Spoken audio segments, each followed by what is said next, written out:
A double in सरकार केवल रंग बोलारे मातिचंती यार स्पष्ट चित्र आज विधानसभा उत्तर आपण माने पाई जाइथिबे। जो अंचल जो केबिकी अंचल मान्यवर गणशिक्षा मंत्री बिलंग्स करुचंती सेही अंचल रे सर्वाधिक गोटे क्लासरूम रे क्लास हवा आपण माने देखिथिबे। गोटे क्लासरूम रे माने बालबाटिकारु आरंभ करी पंचम पर्यंत किंबा बालबाटिकार आरंभ करी अष्टम पर्यंत मध्य गोटे गोटे क्लासरूम रे क्लास होउची। तो चिंता करंतु शिक्षार अभिवृद्धि राज्य रे किभଳି भाव रे हेउची।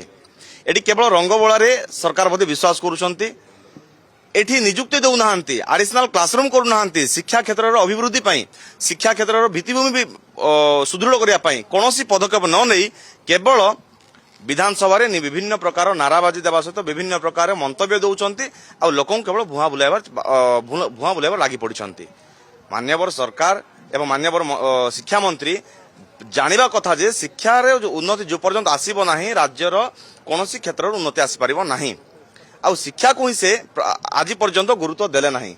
राज्य सरकार आज पर्यंत सरकार गठन रो आज पर्यंत केबे मध्य शिक्षा क्षेत्र रो अभिवृद्धि पई केबे चेष्टा करि ही नाहंती।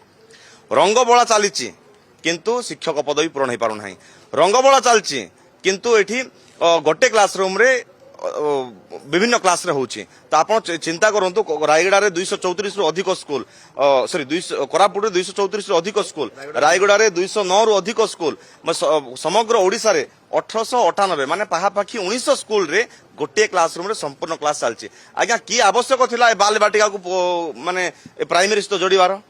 एटी शिक्षक नियुक्ति दउ नाहंती, पुणी आउ गोटे क्लासरूम जोड़ी दउचंती, पुणी आउ थरे पुणी गोटे शिक्षक नियुक्ति दउ नाहंती। एभଳି अवस्था केबे मध्ये राज्य उन्नति हेई पारिबो नाही। आ पई सरकार तुरंत पदक्षेप नियंतु, एडिशनल क्लासरूम आरंभ करी आवश्यक पदवी पूरण करंतु एवं शिक्षार उन्नति आणंतु, नहले आसंता दिन रे आंदोलन हबो।